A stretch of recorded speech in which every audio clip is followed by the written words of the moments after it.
Behind the hedgerows are open fields, and this somehow translates to an open and airy feeling on the bike, a release that is utter freedom. Occasionally small birds dart out from the hedges, which can give a heart-in-the-mouth moment. I'm sure some of them sometimes misjudge the distance and pace. I have looked up at times and seen a bird of prey, usually a buzzard, riding a thermal and gliding in magnificence above my head. There is one that circles above my house, especially in the autumn, with its distinctive cry that pierces the air. I wonder, is it my spirit guide somehow watching over and guiding me? Through a break in the trees on the left-hand side, grey stone stands out strikingly against the other shades of green. The roofless structure providing an intriguing silhouette against the sky as it peeps over the low trees. This is Tullinkill Church. I'm with local author Peter Moore, who has written Valhalla and the Fjord, a spiritual motorcycle journey through the history of Strangford Lough. Peter, you're very welcome. Thank you very much. This is your first book, so it is. Yeah. And can I ask you, it's a great idea. I think it's fabulous. I mean, it was really good to read. And I'd like to know, first of all, what does Valhalla mean and who is Valhalla? Well, Valhalla is actually from the Norse Valhall, and it means Hall of the Slain. And it's in essence the Viking heaven. It's where the warriors went if they were killed in battle, and the reason I've used it in the title of the book is that the actual name Strangford is of Norse descent. It actually comes from Fjord, which is the name the Vikings gave to Strangford Lough because of the tidal forces at the Strangford Narrows. In your intro you say, let's start closer to home, in the book's intro, and I wanted to ask you why that is. It seems to be sort of motorcycle journey stroke historical journey, so yeah. Why is that as well? Well, I think I put let's start closer to home. I'm an avid reader of travel books, and they all seem to be around the world. People go to see the Taj Mahal, and I'm very envious of that, but I think there's an awful lot to explore here, and for many, going around the world just isn't a viable option, whether it be financially, whether it be time limited. And I'm in that bracket. I'd love to be a traveller by profession, but I can't. So I decided to look what was on my own backyard, my own doorstep. And when you do that, there's a lot of fascinating things out there. So that was an element to the book that really pleased me. And the idea for the book, how did it come about? It was a complete accident, to be perfectly honest. I began searching for a book to buy as a guide for myself as to where would be the best biking roads around Strangford and what was there to see, and I couldn't find one. I couldn't find one anywhere. There are books on motorbikes and the Irish road racing scene, of course, and there's books on the history of Strangford Lough, but nothing combined. And I began to I started off writing field notes pretty much, and this road was good, avoid that road. And it was purely for myself, it wasn't for anyone else. And then I shared that with some adventure bike riders, and they said, oh, this is brilliant. Do you have any more information? And I thought, well, maybe it's not just me that wants this, maybe there are other people out there. And sure enough, there were. So it just snowballed. And before I knew it, I was researching every weekend. I was going to different sites. I was marking roads off a map. You know, the surface isn't very good on these, or this is a brilliant road. And I compiled these maps for people, and it snowballed from field notes, and then the chapters kind of formed themselves because there seemed to be these natural, well, you'll do that section to the northwest of the lough, and that then leads nicely to the southern end of the lough, and then you get the ferry, and there seemed to be a cohesion to it all. And so I ended up writing a book purely for friends and myself. There was no great plan, so it was a complete accident. And how long did it take to write the book from start to finish? About a year. That included all the research, and to be honest, I don't like riding in the rain. I mean, I've heated hand grips and all, but I like the sun, I like clear skies, and so a lot of the writing was undertaken in the summer. And then I would research in the darker winter months and write it up. But summer writing, winter writing is the best method I've found. I like your method. Yeah. And you found a local publisher. Can we talk about the publisher then and how you brought the book to the publisher and what happened then? Well, it's Clatton Publishing, and Sean O'Halloran, who runs it. Sean's a great guy. I actually found his details in an Ulster Archaeology Society newsletter. His other books tend to be local interest, niche historical things. And I thought, okay, why not? And I sent him a copy. And I think it was within 24, maybe 48 hours, he'd rung me. And he seemed really excited. And he said, I would love to publish this. And I was completely taken aback by it. I kind of, really, is it okay? You know, you're self-effacing, is it okay? I immediately started editing it, and together we worked on it, and he saw it through to publication. I really have to take my hats off to Sean, he's been brilliant. And then, should we talk about the cover here? Yes. Tell us how the front cover and back cover came about. I compiled the cover basically in Photoshop, but as I say, the inside pictures I took myself, apart from 2 aerial images, which were by Gavin Donaghy, who sends a drone up with a camera on it to take aerial photographs of sites. So and they're great aerial images. So the Mound of Down and Mahee Castle were his, and then excavation plans were from the Environment and Heritage Service. But yeah, I took every photo myself other than that. And where is the front cover a photo of? That is just in front of the car park at Nendrum Monastic Site, overlooking the loch from beyond Mahee Island. And why did you pick that photo? Nendrum is one of those places I sometimes unconsciously just find myself at. When I took that photo, the car park is little more than a gravel bit by the side of the road, and there's a steep slope that leads up to the monastic site proper itself. It was covered in bluebells. It was a carpet of bluebells. It was beautiful. And I turned around and it was that clear day and there wasn't a ripple on the loch. And again, I was there on my own. And it was just one of those moments, you get it sometimes, I have to take a picture of this. So I took a picture, not planning it for anything other than a nice picture. And when I started to think about, well, what am I going to do for the cover? Because Sean said, you need a cover. I said, I know the image. It's that loch view from Nendrum. And sure enough, I sent that to him and he just sent back an email saying, perfect. And again, it's just come together the way the book came together itself, and the pictures came The together. stars were aligned. There's something funny going on, I'm telling you. Something's talking to you out of an excavation you've previously had, Peter. Something in my subconscious. I don't know if it's the elders or what, but something's happening. You say in the book that you've got into motorcycling the past few years, about 5 years, was it, about 5 or 6 years, yeah. And what got you into motorcycling to begin with? Well, the first time I was ever on a bike was a pillion passenger, and it was a friend of mine when we were at university, and he'd always been into bikes. And he took me on the back of one, and even then, even though I wasn't riding it or in control, I loved it. The sense of freedom it gave me, the sense of limitlessness in the sky, it was something I wanted. And so from then I decided to take my test and I carried on from there. That's really cool. Well, I love it whenever we'll talk about your style of writing. Like, first of all, like, why was your book written in first person? Well, it wasn't something that I consciously did. It wasn't, I'm going to write this in the first person. It started off as a guide for myself and maybe one or two friends. And for that reason, it was me taking them on a journey with me.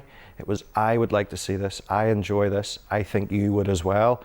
So initially it was aimed at one or two individuals. So it was more conversation. I'm a fan of other writers that do that because you're brought on the journey with them. It's not, I think if you write in the third person, it's more like a report. It's more cold and distant and not very tangible. Whereas if you write in the first person, you're with them, you're alongside them. Part of your style, I found when reading this, was about your genuine curiosity for the area, for the Strangford area. You've noted your curiosities throughout the book. Was this part of the plan? I wish I had a plan, is the honest answer. No, I mean, the curiosity, for me, when I rode around Strangford Loch, if you go off the beaten track, there's something there that no one else knows about or very few people know about. You round a corner and then there's this tower there, the old ruined medieval tower that you can't find any records for, and that arouses my curiosity because, well, what is that? Why is it there? Who built that? I can't find any records of this. So the mystery deepens, and for that reason, there's so many of those sites that you can't help. Well, all around Strangford and all around the surrounding lands, you just can't but help wonder why they're there. Well, speaking about records, let's talk about the research. How did you go about researching the book? I mean, first of all, the area itself, and then I know there's some photos, illustrations and photos in the book. Well, initially the research was kind of from my archaeology days. You start off with the first edition Northern Survey maps. They kind of have a wealth of information, and it also gives you a map guide as to where they are. From there, I then used the Environment and Heritage Services Sites and Monument Record, which is an invaluable database, and they actually have a reading list. So if anyone's published an article, whether it's an excavation or whether it's a survey, it's there, so you can read that in your local library. And then there's great online resources like JSTOR, which basically has every local publication for archaeology, and the Ulster Journal. And it's a basic search. There's so much information at your fingertips now. It's easy to research, but from my days as an archaeologist, I also have a bit of a home library as well that I've built up, so I refer to it. That's why I initially studied archaeology. It was a fascination for me. Even though it's no longer my profession, I still retain an interest in the topic. Anytime I go on holiday, I'm sure I'm a bore for my other half. Let's go and see this castle, let's go and see this old abbey. So I'm used to analysing in that way. It's part of my training, it was part of my career. So for me, it's always been an interest, and it seemed natural that on any journey, whether it's a bike or otherwise, that I would want to stop and see these sites.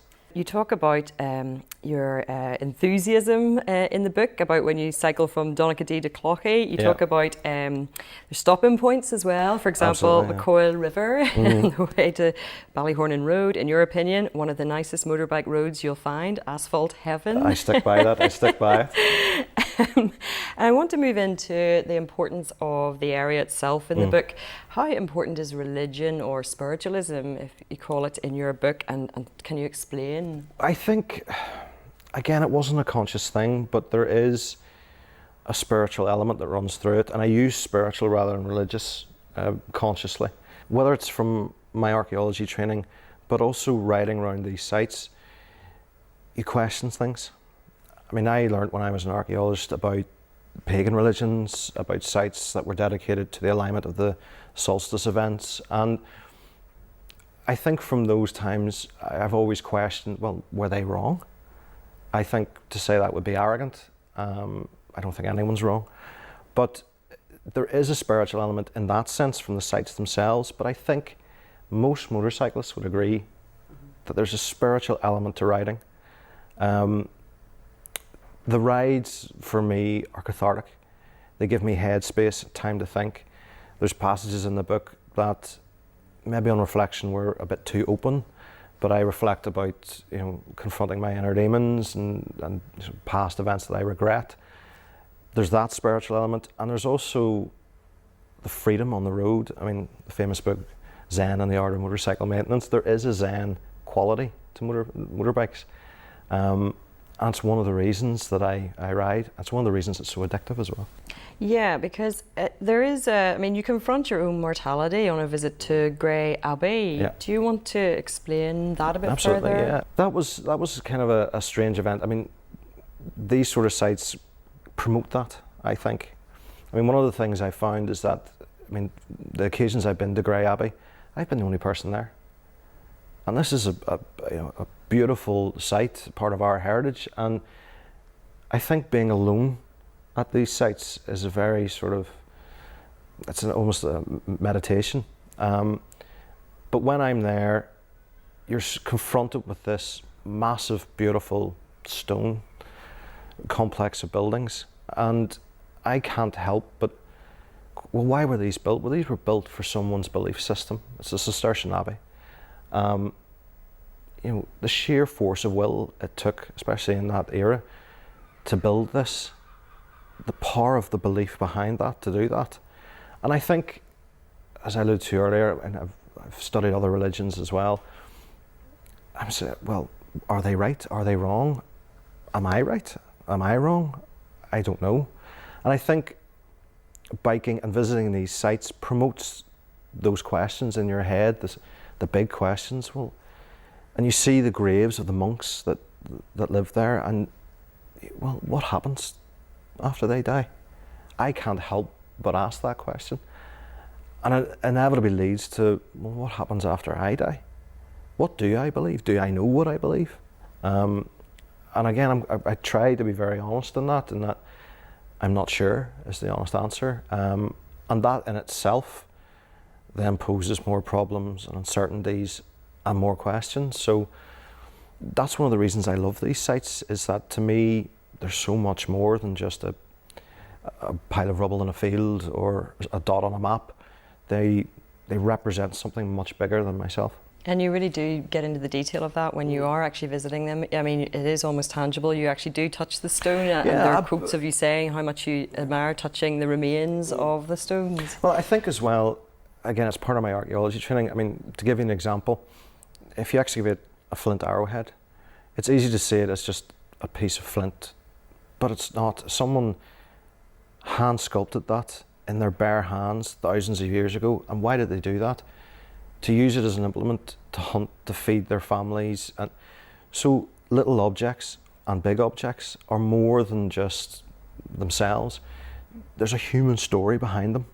And I think by touching the stones, those were carved by someone by hand nearly 1,000 years ago. That to me is phenomenal. With technology and tools that most of us don't know how to use today. So when I run my hands over the monument, I'm connecting with it. And it is a tangible experience for me, because you have to contextualize them. I think the danger is looking at them as just these standalone things. They're not.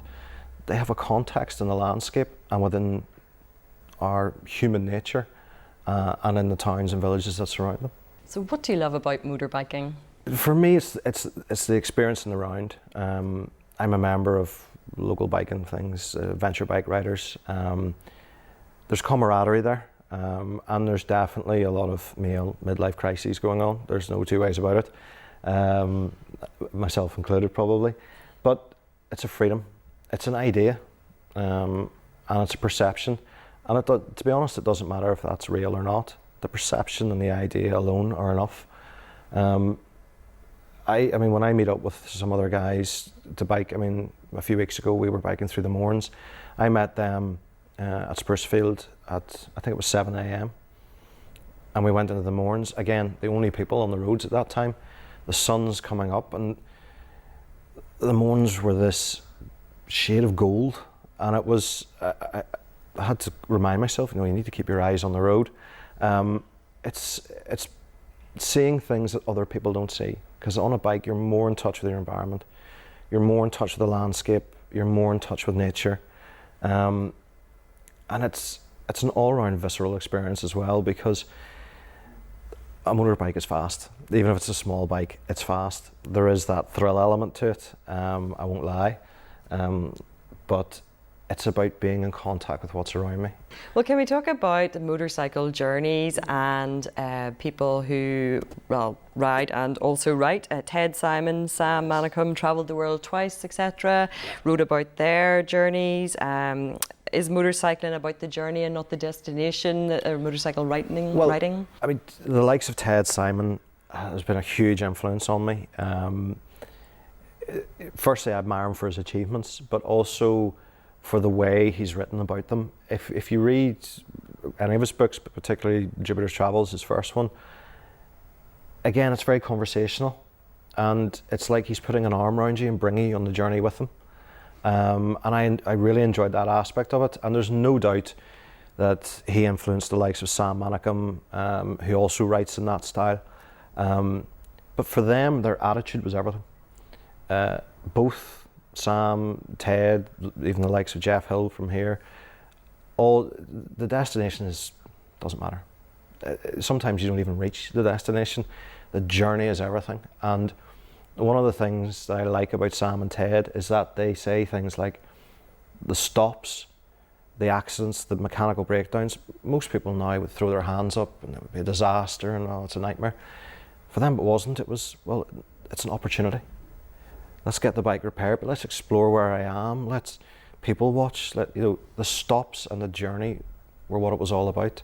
The destination was just irrelevant almost. Did you adopt the same philosophy as Ted for your book? I hope so. I certainly try to. Part of any journey for me, I try to stop. It's a lot more than just a blast on the roads. I stop, I take photographs, I take stock. Usually I'll have a thermos of coffee with me, which is just a little comforts that help. But I try to stop because it's only then that you can sit and contemplate, make notes, but just think and experience what's around you. I mean, it doesn't matter if you're in a car or a bike. If you're flying down a road, you have no experience of the landscape around you. It's why the older I get, the more I tend to poodle about. You know, I don't tend to go very fast anymore because I don't experience things, I don't see things then. So the journey and the stops for me are what any motorbike journey is all about. You interviewed Ted yourself, didn't you? Well, I contacted Ted. I'd love to have interviewed him, but again, he's one of these elder statesmen that, as we were saying, the old-fashioned way, he gets back to you. And he replied. I sent Ted a copy of my book, and he lives in California now, but he's a busy man, and he wrote back thanking me, saying that he would determine to read it, and he recognised some of the places from one of his later books, which is called Rolling Through the Isles, which is where, as an 83-year-old, I think, he travelled the British Isles on a motorbike, and he came across the Strangford area. So he said, I recognise some of those from Rolling Through the Isles, and that to me is, I mean, for me, Ted Simon's a legend. So for me, I couldn't ask for more. And from actually writing this book, you've also become a bit of a columnist as well. You've written some articles, haven't you? I would love to say that this was part of the grand plan, but it wasn't. Yeah, as part of the book, the Ulster Grand Prix asked me to write articles for them about the history of the event and to contextualise the event. And I'm now doing an article a month for them, but it's actually now increasing to 2 articles a month almost. And for them, I started way back in the beginning. I then got contacted by Motorcycle Explorer magazine and the editor James there, who said he would love the Irish perspective. And he encouraged me to write about the trips that I do, which are long weekends and a week here and a week there, for the very reason I alluded to earlier, and that round the world trips, for most people, are out of reach. He says, you write about what people do, what normal people do. What was your most notable site or monument in the area during the writing of the book? There would be a few. Shabby is a location, again, I find myself at, and used for filming of Game of Thrones as well. And also Castle Ward, which is it's just a beautiful place to be. I would spend all day there, strolling around, bring a picnic. I love the grand old places, Shabby, Castle Ward, Audley's Castle, places like that. I like big stone monuments because they're easier to engage with. So yeah, probably Shabby and Castle Ward. Lovely. And are there more curious journeys to come? Yes, I've actually just finished my second book, which is kind of upscaled from this. It's called Hibernia, Journals from a Motorcycle, and it's about journeys all around Ireland this time. So it's similar vein. It's about biking, the spirituality of biking, and the history, but it's Ireland wide. And it included a summer solstice event at Carrowkeel in Sligo, where you watch the sun through the light box. Oh, wow! And when will that come out? Well, I've finished it now, so it's just I'm about to submit it for editing to Sean again. So 6 to 8 months, hopefully. Wow, I can't wait to read that. I'm sure it's You'll going to get be... a complimentary copy. If it's all Ireland, I can't wait to read it, actually. It'll be a bigger volume than that one. Yes, how big is it going to be? It's, last count, 60,000 words. So it'll be about that thick. It's any site that we would be, that would be near us on our journey and that we stop at. So there's quite a number of them, from North Antrim and Rathlin through to Sligo, Roscommon, everywhere. Okay, well, I think that's another interview then, for a separate interview Hopefully altogether. So, yeah, indeed, so yeah. And just finally, can you tell us, where is your book available? It's published by Clachan Publishing, and can you tell us where it's available, Peter? Yes, absolutely. You can buy it in Eason's, Visit Belfast, Waterstones, and online from Amazon, Barnes & Noble, Clachan Publishing Direct, and the Book Depository. Peter, it's been lovely meeting you, and thank you very much for giving us your time today. Thank you, Debbie. Thank you.